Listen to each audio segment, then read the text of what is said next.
go riding in a car. Yep. Claire, this is a picture you mentioned before. You knew everybody in it. I didn't realize until just now that on the back of it, that's all Margaret's handwriting. Yeah, that's all Margaret's handwriting. She said Tyree family reunion about 1935. I knew it had, see, I wasn't born till 47. That was even before Mer Flagg was born. She was born in 40. Yeah. That's pretty cool. I don't remember seeing all 9 of the surviving Tyree siblings. They're all there. And my grandma Horde is in the darker dress down in the front row. Yeah, she's next to Mama. Yeah, that's on Helen. It's side of Grandma. Yeah. And then the back. And on the back is Uncle George, Aunt Edna, Aunt Margaret, Uncle Owen, Uncle Jake, and Uncle Ben. Yeah, that's pretty cool. That's pretty cool. It is.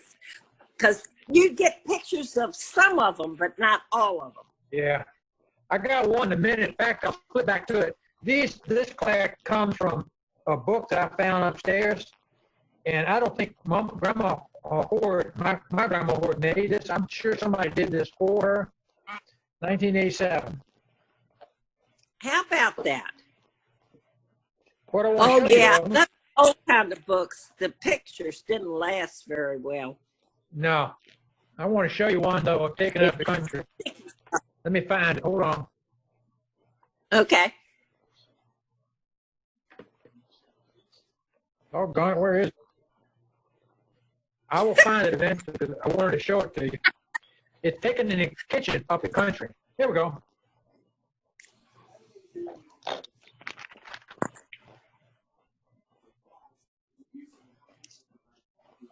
There you go. That's Grandma Tyree. And I think that's George. That's Mama and Mer Flagg. Yeah. And that's Mer Flagg right there. That's Mer Flagg. That's Mama. And Libby and Tom are in the front. Yep. And then Grandma. And I can't see who the guy is. Who is that? That looks to me like George. Okay. Yeah, it kind of sounds like Uncle George did. Yeah. Yep. Yeah. And we were trying to guess because of Mer Flagg's age.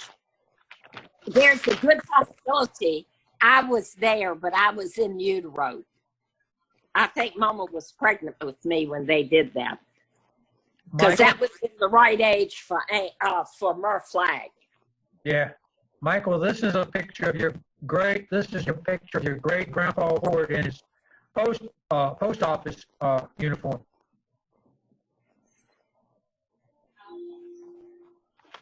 And I'm not sure who this is. I bet this is Grandma Horde. Looks like her. Yeah. And this is a Grandma Horde probably carrying, and that's probably Libby, Larry, and Diddy, I bet you. No, who's next on Mildred? Yep. Who's the lady next to her?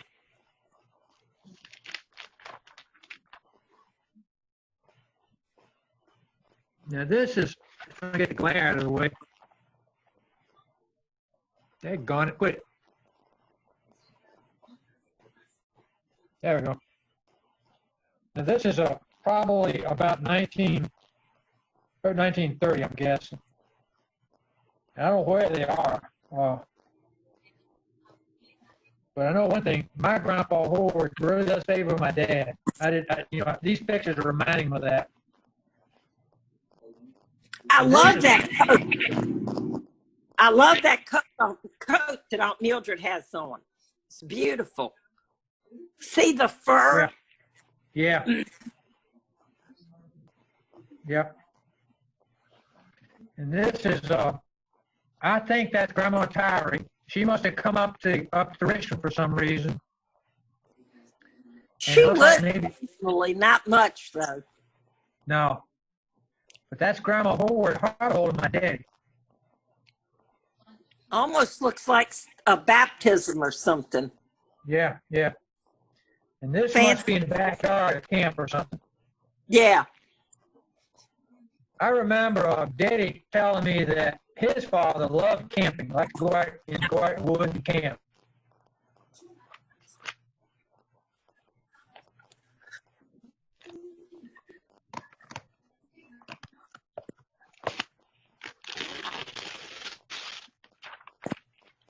And this dress or this hat, there are pictures of Grandma Howard wearing this hat at a funeral. I'm guessing my grandpa Howard's funeral, but that hat's pretty distinctive. I was going to say she had that when he was buried. Yeah, that's taken up the country. Karen. Yep. Behind Aunt Mildred door. Yeah. That went to the original part of the house. I'll say Elga's in there watching with Mike. That door right behind her. Yep. In this picture, there's somebody driving this car. I can't make out who it is.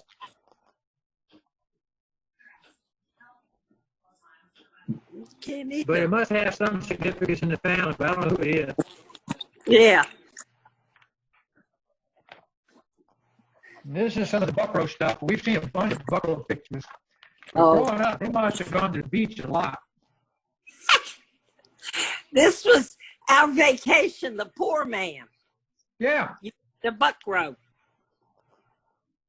That's Daddy and Libby and Grandma.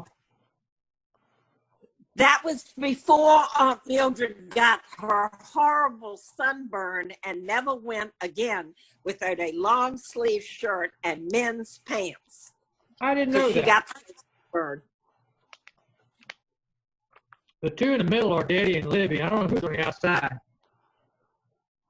I can't tell either. And this is Grandpa Howard right here.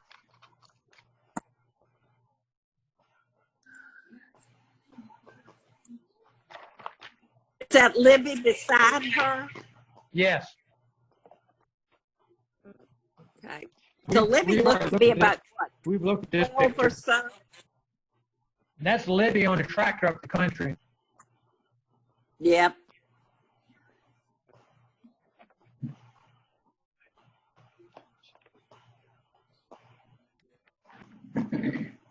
Now this picture, Claire, I think this one is taken upstairs in y'all's house. I think that's Grandma Howard sitting at her pedal sewing machine upstairs in y'all's house, but she lived above you guys. Are they columns behind there? Yeah. Yeah. I think that's y'all's house upstairs. Maybe. I know she had a sewing machine up there. Aunt Mildred always sewed. Yeah. I've got that sewing machine upstairs in my bedroom. How about that? I sure do. You remember at the hallway at the head of the steps? That's where your grandma's dining room table was. Yes. Blair and I used to, when we spent the night with Grandma up there, we used to sit at this window and look across to the light at the top of MCV. It was a red beacon. We used to stand there in that window and look out. I think that this is a picture in front of y'all's house, Claire. That's Grandma. Yeah, that's the side that our house was on. Our house was open like that. That bay window I was just talking about a moment ago. Mildred's head. See this bay window I'm touching? Yeah. See That's that roof bay window. above their heads? I was 18 months old. I went out that window naked. Did you really? Uh-huh. Scared the Great. whole neighborhood. Oh, I bet. I bet. I don't know who that baby is. I don't either. Look at that. That probably, if it had been anybody, been Murph Flagg. Okay.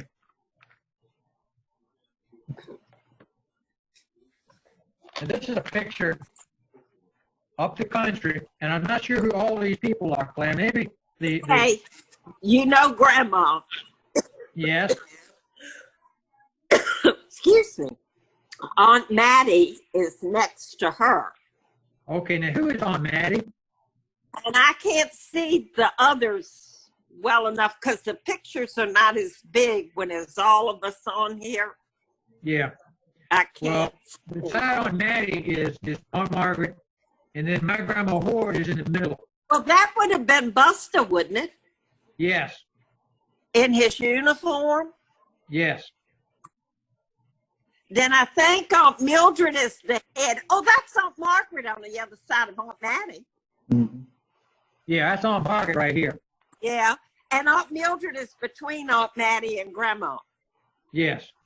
Now, what's Aunt Maddie's relationship to Grandma Tyree? Aunt Maddie, Yes. she was Grandma's sister and the closest sister. They were tight, tight, tight. Okay. Okay. She came to the country every year and stayed 2 months. Her husband died young, and she came and stayed up the country every year. She was still coming when I was there in the summer. I remember her too. She lived in Norfolk, Okay. Okay. and there was a cousin, I don't really know, Ori, that lived in Pinhook before you get to Glade Hill where we turned. Yes. In Pinhook. And she was some kin to Aunt Maddie, but Aunt Maddie always came and stayed with her too. She was Okay. younger than Grandma and Aunt Maddie. All right. Now, this picture is another picture from up the country. I think Lord, it looks that's like Aunt they Margaret. called the garden. I think that's Aunt Margaret. Looks My like mom Aunt is- Margaret on the end. Yeah, that's Aunt Margaret right here. Yeah. And that's my mom right there. I'm not 100% sure who this is. Can you get it in closer?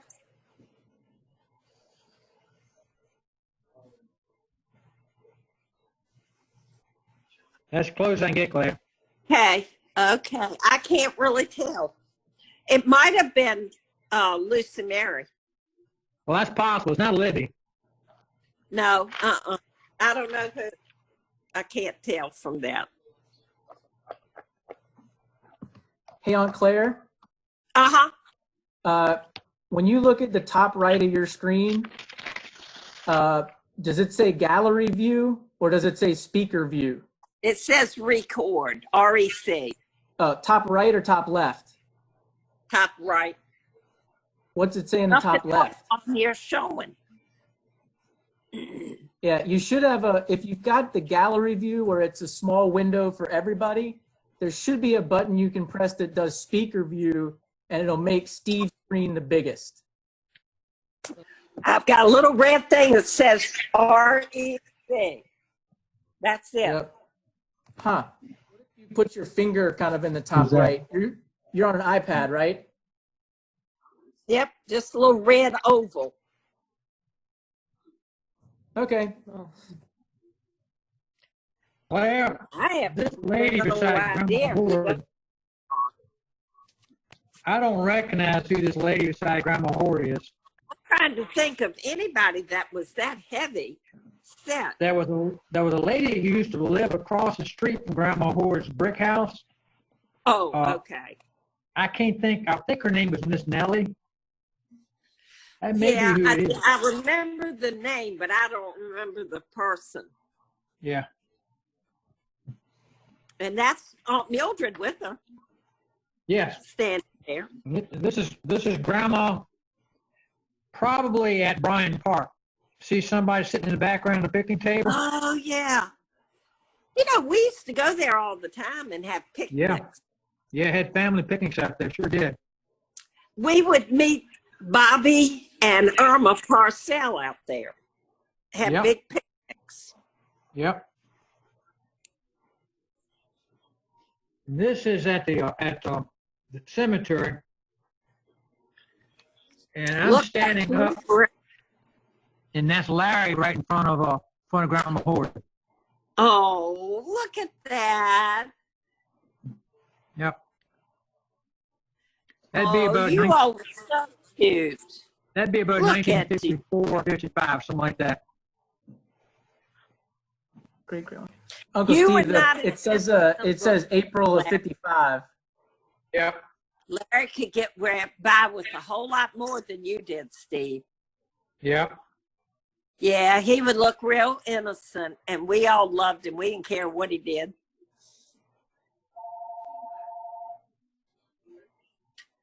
And there's Oh, Larry. look at that.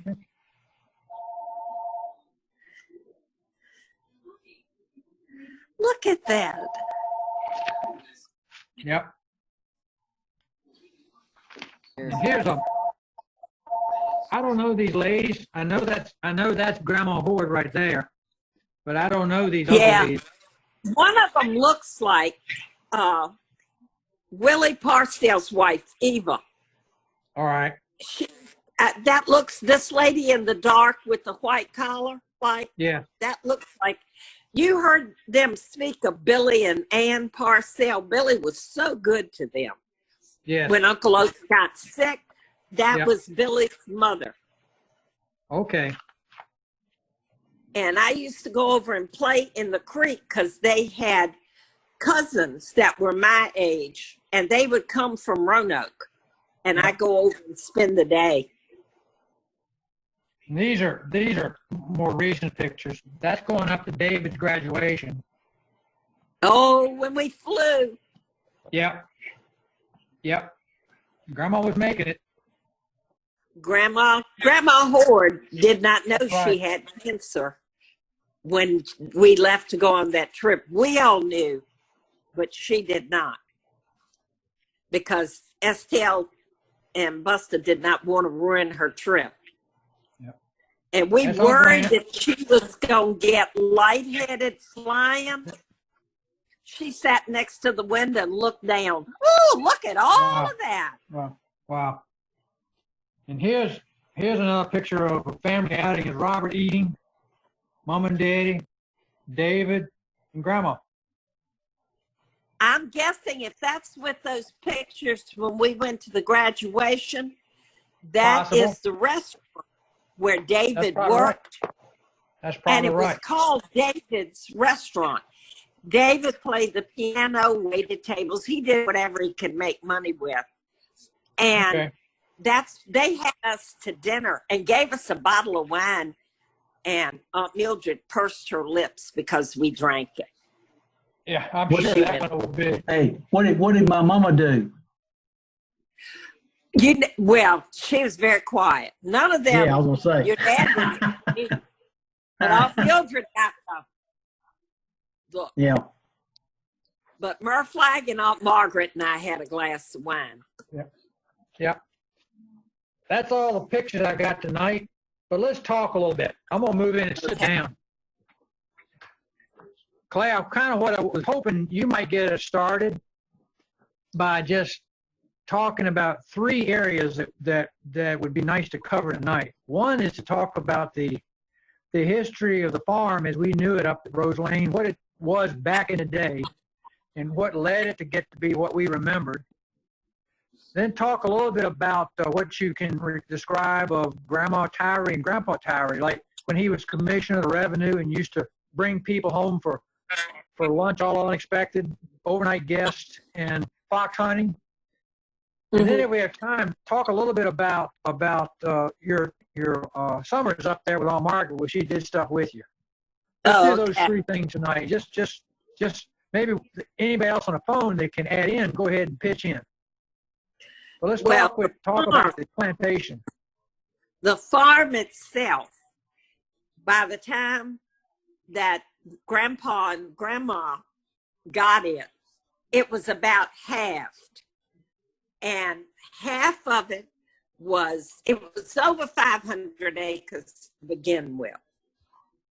And where Chestnut Church is, that was kind of where the farm stopped, and all around the house, the Walter Woody house, that was Grandpa Tyree's home place.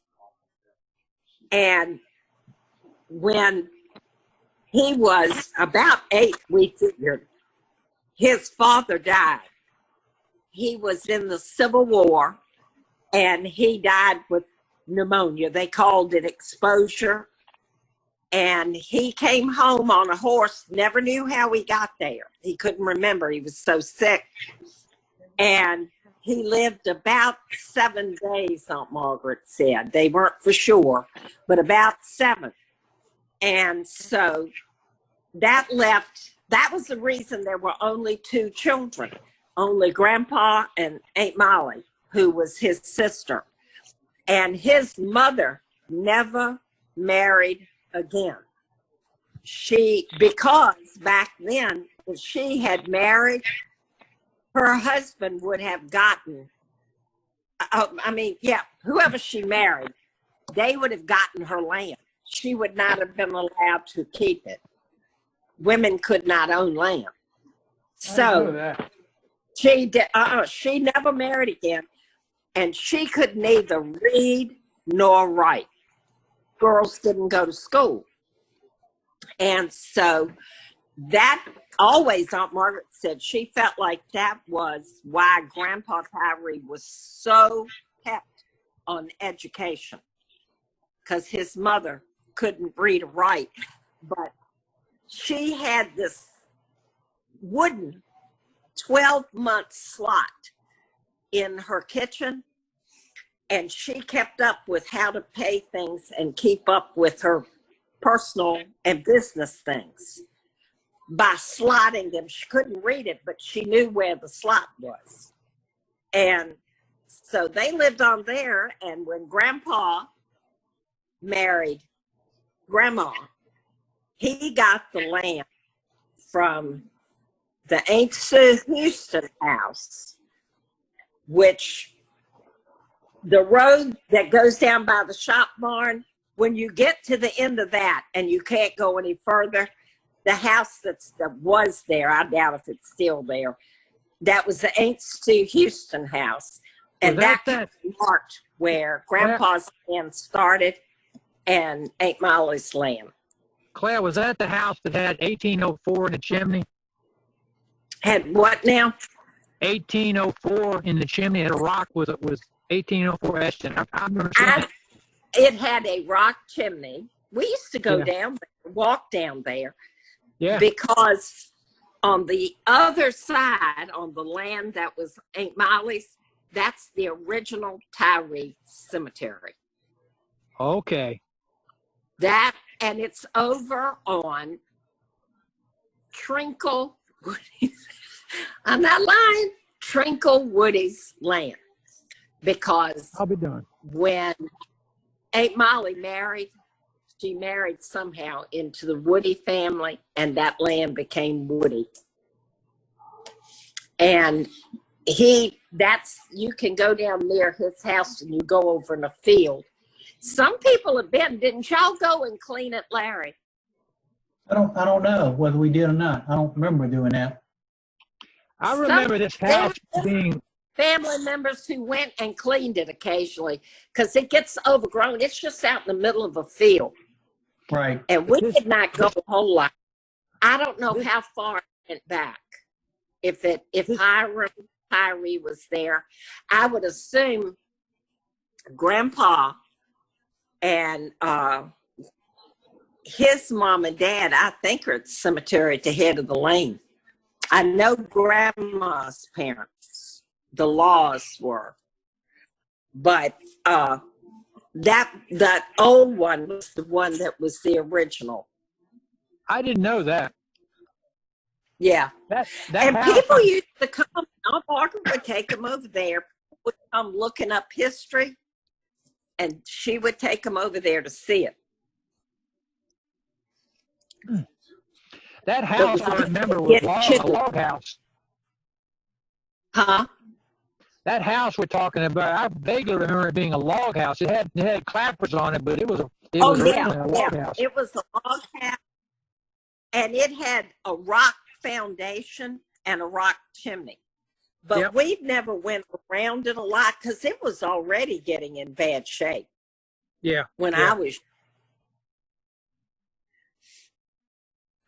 How did the But how then, did the how did uh-huh, how did the store come to be get up there? That was originally Tyree land, wasn't it?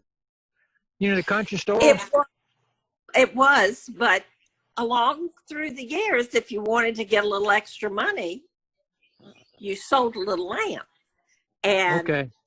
the Mitchells did not have land. And they bought, it's kind of like a triangle. And that was where they had a house and the store. And then when you were at the shop barn, that was a road that went behind that shop barn. That was the kind of the break between the little part of the land they sold the Mitchells and the farm was. But the church land where Beulah Baptist Church and cemetery was built, that was Tyree land. Okay. Did Grandpa Tyree donate that church land? They donated the land, and they donated the land on the opposite side of the road where they built the parsonage. Yep. And then when Aunt Margaret died, there was another strip of land between the parsonage and the cow pasture. Yes.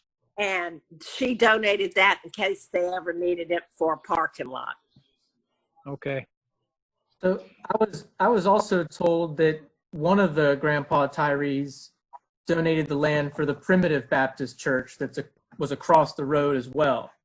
See, that would have been within their land. I don't know how far it went down there, but Grandpa and Grandma, they did not join the Primitive Baptist Church until after Mama and them were born.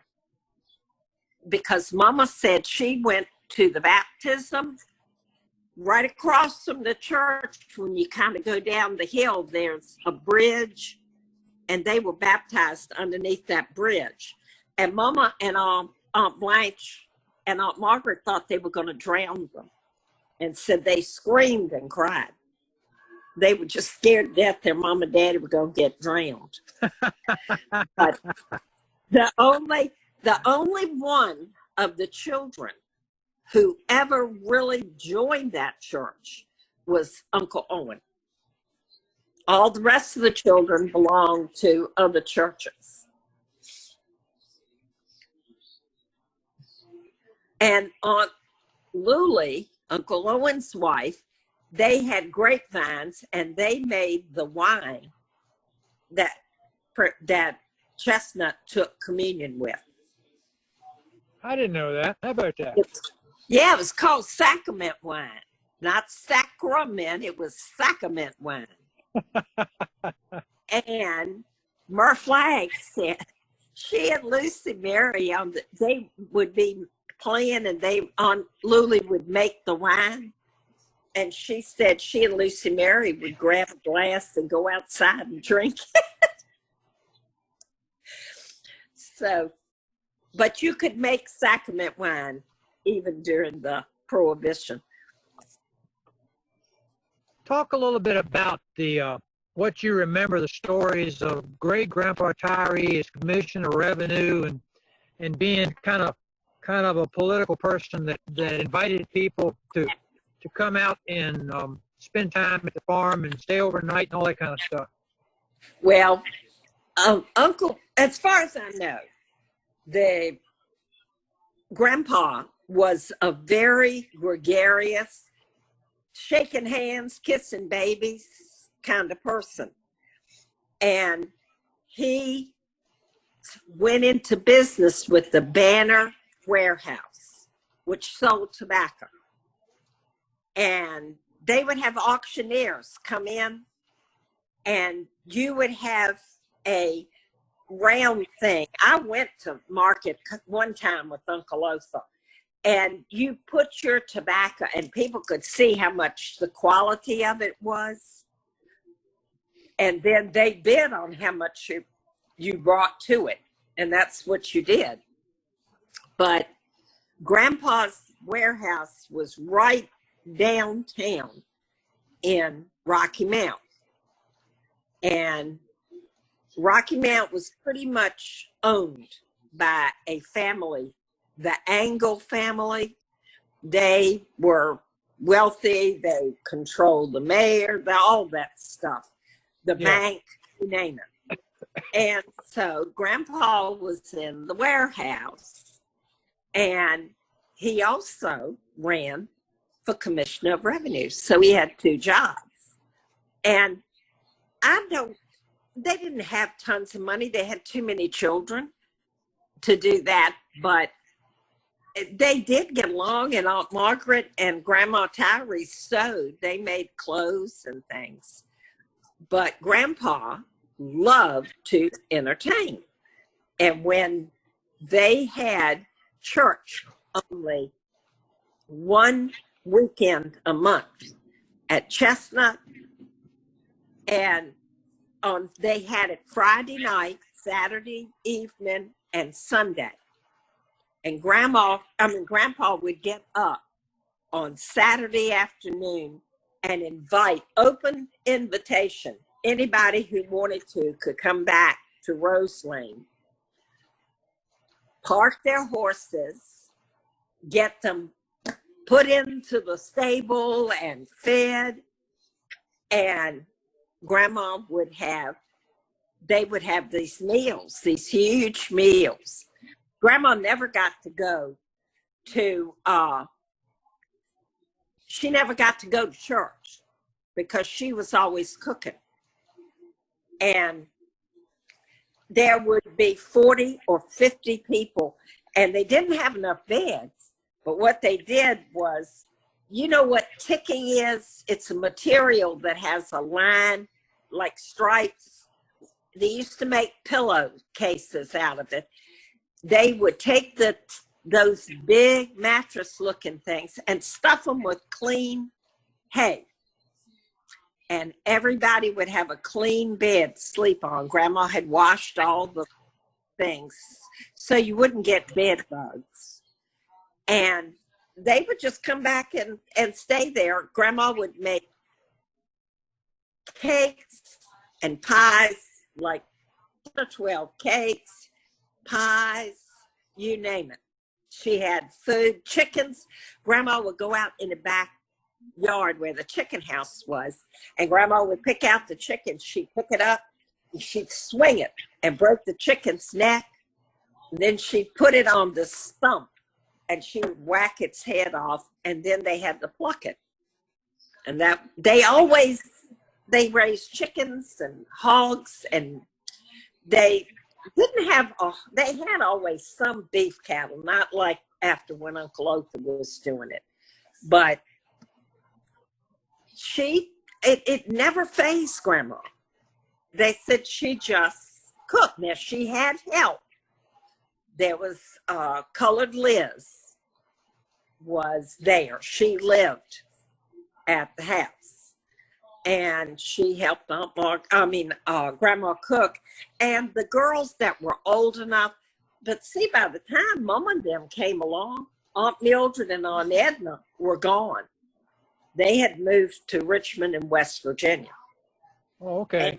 But Grandpa would have hunts, fox hunts, big deal. Every now and then they had coon hunting, but fox hunts were the very social, political thing to do. And Grandma would bake fresh loaf kind of white bread you'd slice, and she would make 15 and 20 bushels of loaves of bread for the dogs to eat, the hunting dogs. And she would make all this lovely food. And then when it was time to eat lunch the day of the fox hunt, she would go up and put on this black, very formal looking dress. It had a ruffle kind of, and she had a top hat that had black net and it would come around and tie under her chin. She rode English side saddle, and she had leather gloves, and she would sit. She had wonderful posture, and she would sit very straight, and she would ride out to where they were. She could hear them, the dogs and all barking, and she would go and announce that lunch was served. So they really did have a nice social life. Of course, Grandma worked herself to death, but Grandpa loved it. Claire, somewhere upstairs, I've got a picture of Grandma Tyree sitting in that regalia on a horse. Uh-huh. Sure enough. Yeah, She's and it wasn't a workhorse. It was a ride horse. All my life, we only had workhorses. This horse was a fine animal, sure was. Yeah, it was a good horse, but Grandma loved having people. I mean, that was just kind of synonymous with the Tyree name. And your Grandma Horde could put a meal on the table, just like her mama, in no time. Blanche, Mama didn't enjoy it as much as they did, but she did it if she needed to. Yep. And so when Grandpa he had scarlet fever when he was a child. So that was why he ended up dying. He was in his 70s, but that was not really young for those days. But his heart got bad. So when he stepped down as Commissioner of Revenue, Uncle Henry, who was Grandpa's son from his first marriage, he ran for Commissioner of Revenue. And that's kind of how the jobs went. If your dad had a political job and you wanted to be in politics, then you would run for his office. And it could be the same name in that job for years. And then Grandpa died somewhere around 1934 or 5. And there were 3,000 people at his funeral. 3,000. And they had it all written up in the paper. And so Aunt Margaret and Grandma stayed on in the house. Aunt Margaret married Uncle Otha right around then. It was the mid-30s, still during the Depression. And it was just meant to be. None of the Tyree boys were real farmers. They all worked somewhere else. And they might have had a little bit of farming, but not enough to make a living. And Uncle Otha, he was just by instinct a consummate farmer. He just had that feel for it. And my daddy used to speak of Uncle Otha being a real good farmer. That he took that farm, which was pretty well run down, and turned it into a very productive place. Well, it got worn out. They didn't do crop rotation then, and the land was wearing out. Tobacco takes a lot out of it, of nutrients and things, and Uncle Otha embraced moving crops, growing corn one year. The next year, it might be tobacco. The year after that, in that field would be wheat or alfalfa. He used alfalfa to feed the animals. And Uncle Otha, and terracing, fixing it so when it rained, the water just didn't go all downhill in a field. Yeah. There would be a level part, and then you'd have this gully that made the water go where you wanted it to, and then there would be another terrace of crops. And so Uncle Otha he really turned that farm around. Yeah. The pasture above the house and to the right going up the lane. That field over there, Daddy remembered it being very, very rutted and eroded. Yeah. And over the years, Uncle Otha managed to reclaim it, turning it into real good land. It had rocks and stuff in it. Yeah. It was Yeah. not, it just didn't do well. Now, the field above the house was always pasture land, as far as I could tell. Because when Mom and them were little, that field above the house between the Rose Lane house and the store, the Mitchell store, the gypsies would come and bring a carnival, and Grandpa would let them put the carnival in that field, and all the kids got to go to the carnival free for the week they were there. So they were always figuring out how to do stuff. I never heard that. That was cool. Yeah, Mom and them talked, and of course Grandpa was scared to death of the gypsies doing something to the children. They were never highly thought of, but he made a deal with them, and they came and did that. They had rides and things, but Mom and them used to talk about that. And they steal the chickens too, But right? then Grandpa, Claire, they steal the chickens. They steal the chickens too, right?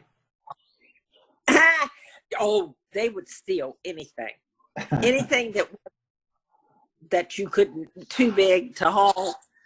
They were not honest people. And but they said Grandpa sat in a chair and kept an eye on them, because by then he wasn't getting around good. But the farm stayed busy. They raised tobacco until about 1959 or 60, somewhere in there. And then Uncle Otha could make more money with beef cows. And that's what he did. He switched and raised cattle. And he sold his tobacco land. Not the actual land, but everybody was allotted so many acres of tobacco you could raise. The government controlled it. And then when you didn't want to raise tobacco anymore, you could sell your acreage that you could plant to somebody else, and then you got a little income off of that. So that was what they did. They sold all the tobacco acreage, and Uncle Otha started raising cattle. So, Claire? uh-huh. Tell a story about Aunt Margaret and the shotgun.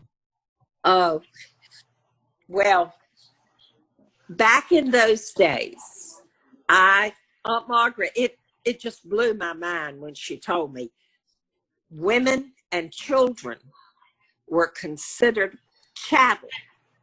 Not cattle, but chattel. And they didn't have any more rights than a cow or a pig. And if a man got to drinking and they would have domestic violence incidents and things, Margaret, their door was open. But she told me that one time this lady came, she had several children, like 3 or 4 kids, and they came to Rose Lane Farm. And it was only Grandma and Aunt Margaret. Uncle Otha was not there right then. And they brought in children and fed everybody. And later on that day, here came the husband, drunk as could be, and mean. And he came in that gate off the driveway to where you see that archway. And he said, he was demanding, I want my wife, I want my children. Aunt Margaret had brought the shotgun with her out of the kitchen. It stayed up over the kitchen. And she brought it out with her. And apparently he did not believe that Aunt Margaret would use it. But she said, you come any closer, she said, I will shoot. and she didn't shoot at him, but she shot at his feet, and he turned around and ran.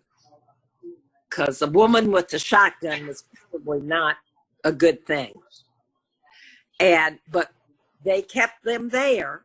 But eventually, the thing that Aunt Margaret hated was eventually that woman was going to go back because she had nowhere else to go. Your family wouldn't take you back. You got married, you had to live with what you had. And so, but Aunt Margaret was never afraid. We had a cousin who was Aunt Mattie's granddaughter. She married an abuser. And she and her daughter came to the country to hide, all the way from Norfolk to hide. And he showed up. And Aunt Margaret and Uncle Lothar were there. And Uncle Lothar got the shotgun and he said, "You're not taking them anywhere." And they stayed until eventually Marion went back home and went back to him. But he was killed in a plane crash at Byrd Field. Larry Petty, Mur Flagg's first husband, he was in the National Guard, and the plane crashed right at the airport, and Larry had to go, and they got the bodies out. And so, but her husband was killed then, and thank goodness she married a wonderful man and had a good life with him. But there were people often, Grandma and them were not going to turn any woman away who came running from abuse. They just weren't going to do that.